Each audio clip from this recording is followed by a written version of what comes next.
What's up, friends, and welcome. It's time to elevate and thrive, and we have a special episode coming at you today here from the Sage Studios because we have a special guest. We have one of our newest and very experienced doctors joining us, Dr. Becky Hoppins. I'm so excited to be here. We're so happy to have you here. It's been fantastic. And so excited for your very first Sage podcast. First Sage podcast, not my first podcast with Barry. No, we've done a few podcasts together over the years. Yep.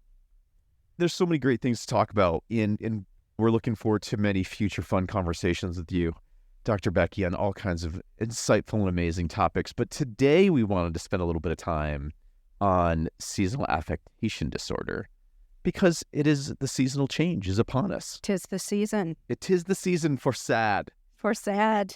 And for couches and for hunkering down inside. The blankets, the onesies, I've got mine pulled out. But I think we can be a little bit happier during these times. I would agree. If we look after ourselves. 100%. Smartly. So many things that we can do to prevent SAD, or especially this time of year as it's getting darker and we're losing sunlight and the days are shorter. Yeah, that you start having a hard time with it. I would say this episode is for you. And maybe if you have never really formally been diagnosed with it, but you just know that you sometimes feel a little bit down, your energy is a little bit more lackluster during this time, this might be one of the factors at play. So stay tuned because we're going to cover a little bit about what it is, how you might know if this is affecting you, and then we'll talk a little bit about what you can do about it. And this is one of the ways that I got into naturopathic medicine because I started to notice in, September, October, my moods would just really start to crash. This was in college. Didn't have that problem until a lot of stress kicked in and I had to take care of myself and I didn't have my mom breathing down my neck, telling me what to do all the time.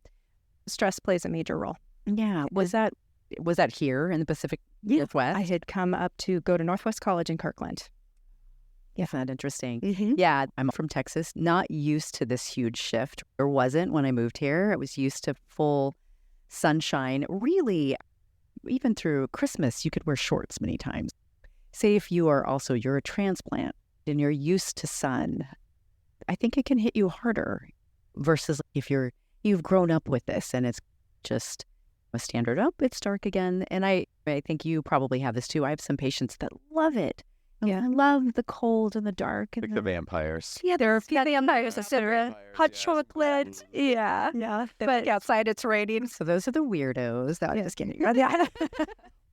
You have to embrace it a little bit if you live here, but there are some times where it can be a little bit weighty. So for those maybe listeners who don't know what we're talking about with seasonal affective disorder, how would we describe it in layman's terms? You get tired and moody and sad when the days get shorter and there isn't as much light out.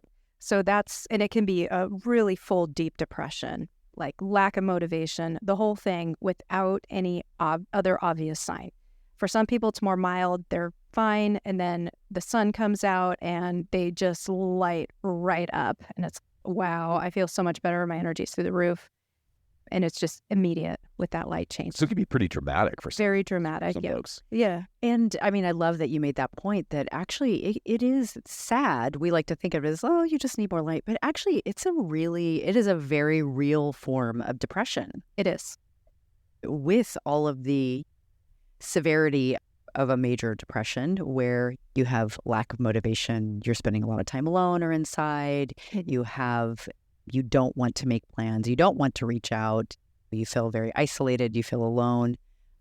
It's a real condition. It is a real condition. And I've seen it there. I have one patient in particular who only can get stuff done, can only get projects done in her life, in her home, and during the summer. And it's something she says every year. So I hear about it year in, year out. And it also tends to aggravate ADHD and ADD. That's another big thing. Not quite sure why, since sun is a stimulant of it's a stimulus, and for whatever reason, it really seems to affect people with ADHD. I wondered maybe part of that is just an overall imbalance in the brain neurotransmitters that are happening. Oh, for sure. Yeah, and dopamine up and down. Absolutely, and so that imbalance is therefore if there's any other an area of weakness, again, imbalance, which would contribute to that ADHD. Of course, it makes sense that it could be worsened, right? Yeah. Or other things. That's a really good point. Other health, like mental health conditions, absolutely. So anxiety as well could be worsened with the SAD. Yeah, you mentioned stress was a trigger, Yeah, potentially, for you and for others. For sure. So thoughts on dopamine and sunlight, just in general, we feel most people will feel better from sunlight. So that might be one of the reasons why, one of the mechanisms of it making ADD worse. But also, again, we're supposed to be out in nature. And that is one of the things that we tend not to do is, especially in Seattle or the Pacific Northwest, where it tends to be darker, wetter throughout the year, is we still need to get outside. I had this problem solved for me when I had dogs that needed to be walked every day, multiple times a day, and it rain, shine, snow, all of it, sleet. Dogs had to go outside and get around the block at least. And I noticed how that made a huge difference because the days I wasn't doing it, it didn't feel great. Yeah. Really does. Winter sports, it's a really good reason to do winter sports and get that snow and all that refractive radiation up into your eyeballs. Wear your sunscreen. That's so true. I think even just being outside a little bit, we're supposed to be connected with nature. We're supposed to be out there. Yeah. And even short bouts of it. If you don't have a dog, you can always borrow a dog. It's like Bring your pretend dog. Yeah. This is where Pokemon Go, that game that people play on their phones where they're collecting the Pokemon. One of the things I liked about that is it got people active and got them outside and doing things maybe who wouldn't have normally done that. That's still going. I don't know if it is or not. It's certainly not the global phenomenon that it used to be, but it was a cool idea. It was a unique and novel app. Yeah, I just was out with my dog this weekend, Oscar, and we have a little bit of a woods trail by our house, and I was going to take him on just a normal neighborhood walk. But because it was rainy, I was like, I'm going to take him on the woods walk, which he absolutely loves. And I love it too. I mean, there was something, it was just so magical about being, and it's like a nice little wooded area with a little bit of the drizzle and the rain. And I could off leash him there. And I'm not going to say where this is because it's like a secret spot that I take him. Yeah. I take him to, and I don't want a lot of off leashers with their dogs there because it's just a nightmare then. But it really does make a tremendous difference having some kind of a mechanism that forces you outside of your house, even when it's a little bit drizzly or rainy or wet or dark or in the evening or something. You said winter sports. That's obviously a huge one. Yeah. Skiing, snowboarding. I like to ski, backcountry skiing, hiking, whether it's with micro spikes or what are those things called, snowshoes, anything. Even if it's overcast, there is so much light that's coming up off the snow. And this is something I know it snowed. I don't even open my eyes and I can feel the light coming in my room. I don't do blackout shades, but you can see it, you can feel it. Maybe you don't like the cold, and there's no such thing as bad weather, only the wrong gear. Excellent point.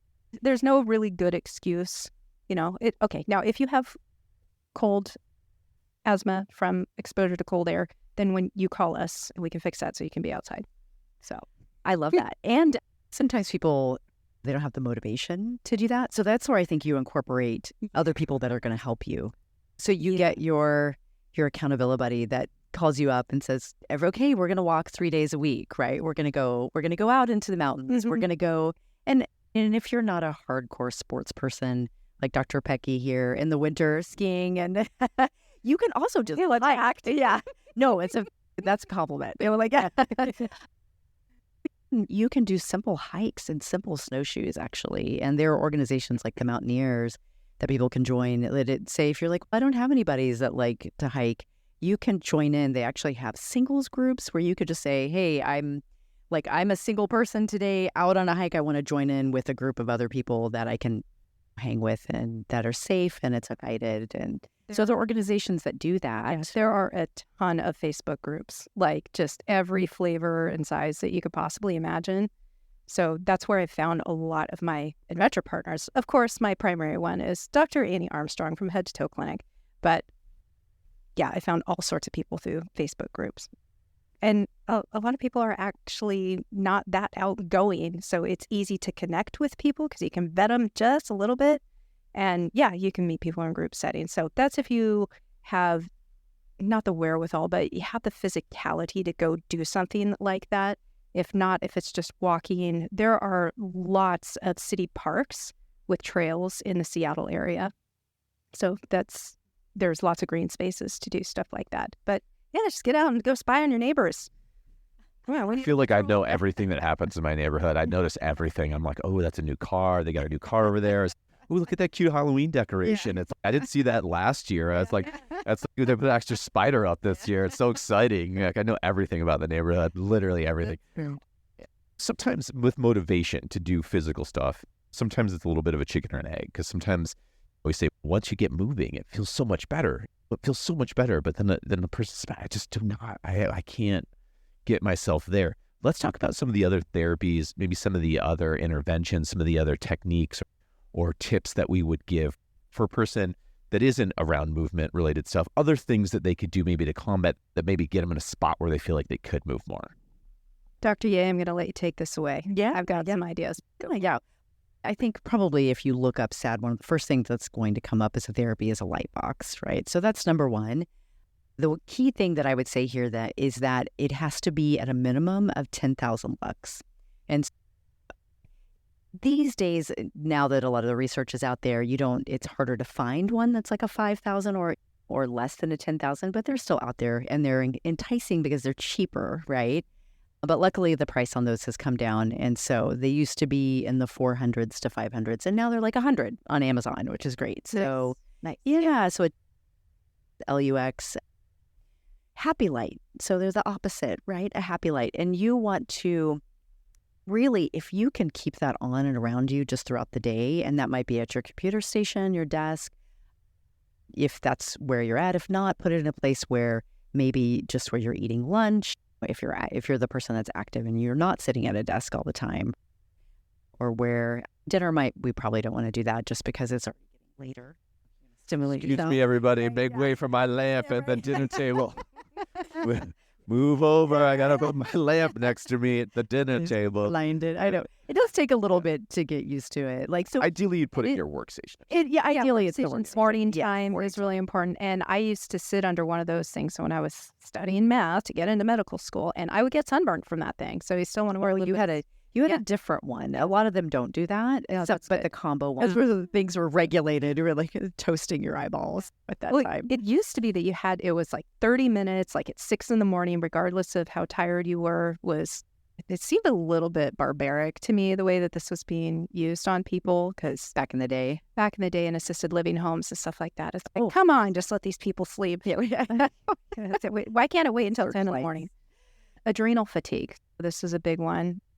The darling child of all naturopaths is when people are tired, usually it's a result of too much stress or too much inflammation over too long a period of time. And then our cortisol levels, after being high for a long time, will drop because cortisol is ultimately, over the long term, damaging. We'll stop producing quite so much, and then that makes us tired since it keeps our blood sugar levels stable between meals and during the night when we're asleep, if it's at the right levels.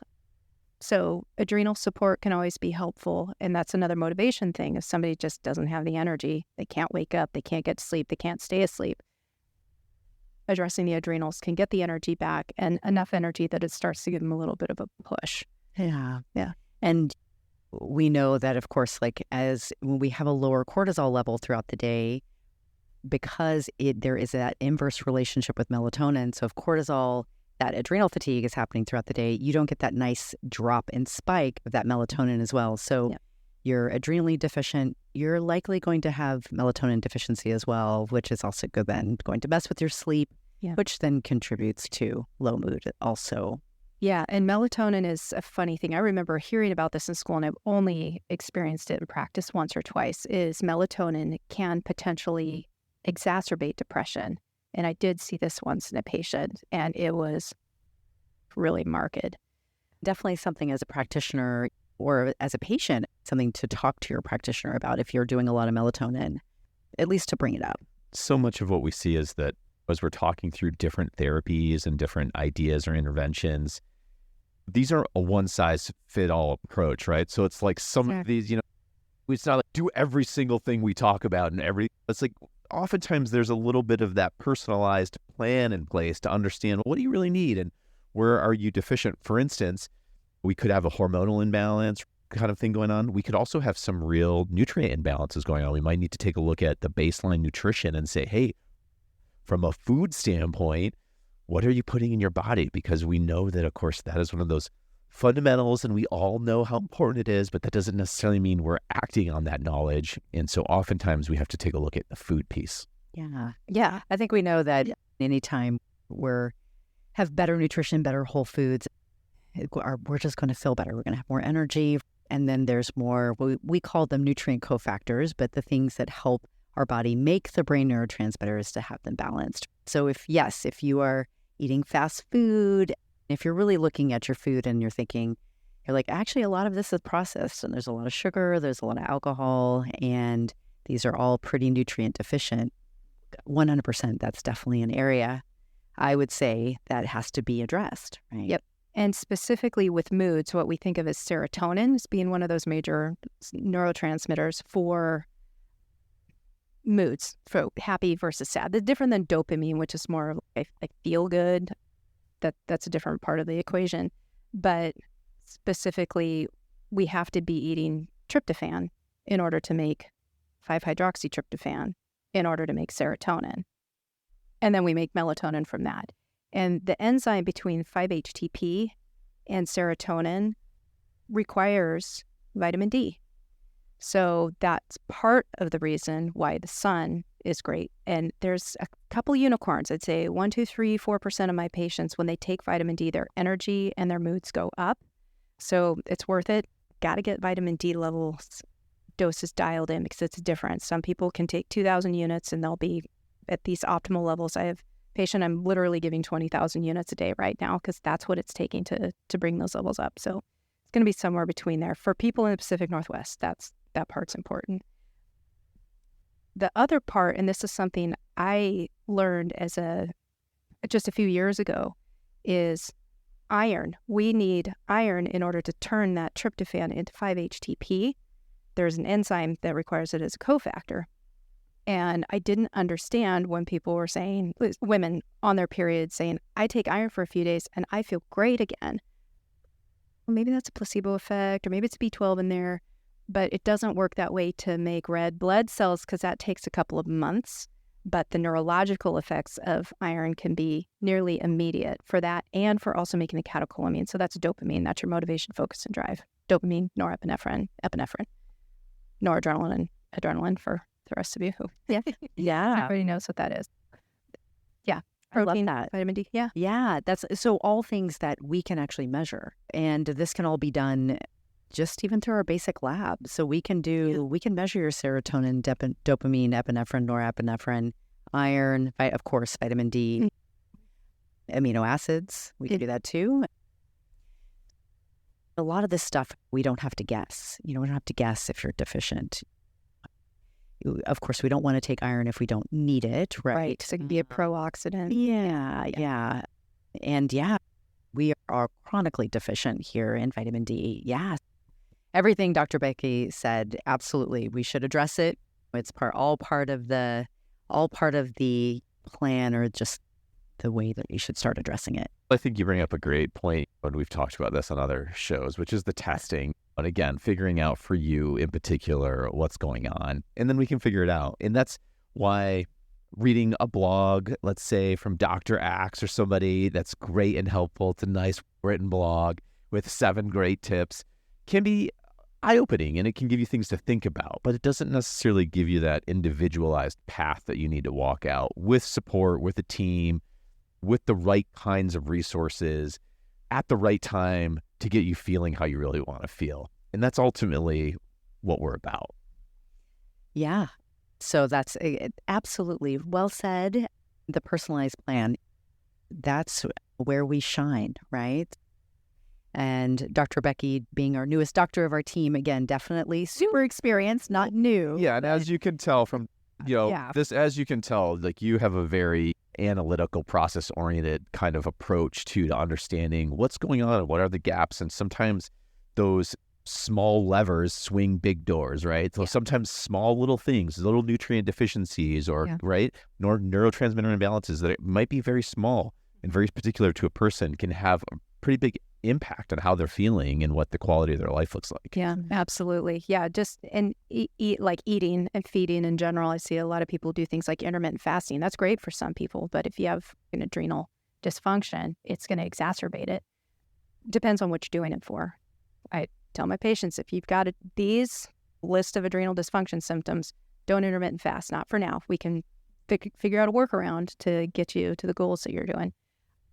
But yeah, that's one of the other things is just, you also have to eat. We get stressed out. We get too busy to eat, not eating enough protein, or we're eating too many carbs without the other macronutrients. And then we get into this high and low blood sugar swings. And every time we get a crash, what's the brain want? It wants sugar or carbohydrates to fix it quickly. So getting ahead of that is also important. Totally. Más importante. Yeah, and then other things, and there's all these other coping mechanisms, like we're feeling stressed or we're tired, and it's after dinner, and what sounds great then is some wine, and wine leads to more wine, and then the next thing you know, every night's a wine night, and then and then you're groggy and you're low, and then you think what sounds good later, and you think a glass of wine sounds good. So you're back in a cycle here, people. You're on the hamster wheel. Okay, I understand. I've been there, but you got to break out of that. I don't want to say what we're talking about is a lot of diet change, things like that. So don't let that overwhelm you, is what I would say. Yeah, there are some basic stuff that you can do that you're going to leave and with a visit or two, and you're going to feel better. Yeah, we have magic here, I think. Oh, absolutely. I fly my broom to work every day and tell people what to do. That's my favorite thing. Yeah. And that's one of the things when I'm approaching a treatment plan for a patient is one of the things I just assume people are too busy to eat.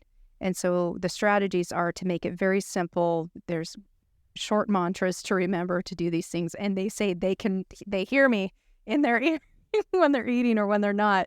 And the things that they need to do in order to make this successful so they don't get their symptoms again. And people are like, if I do it for those days, I'm great. If I miss one day, comes right back. We reset. And the next day, we're back to feeling better again. So I love it. I'm signing up. Oh, boy. You're like, you. Yeah. I need that voice in my ear. I need that voice. Were you recorded in front of me? Yeah. Yeah.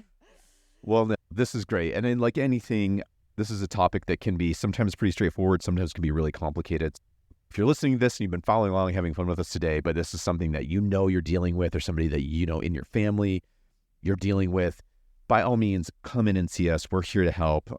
We have an incredible team with Dr. Becky, with our other doctors, Dr. Angela, Dr. Samantha, Dr. Julian. We're here to help you feel your best. And if SAD is something that you're dealing with, let's figure it out together. We want you to have a happy winter, friends. That's right. Thank you guys for being here. And until next time, we will see you on the Elevate and Thrive podcast.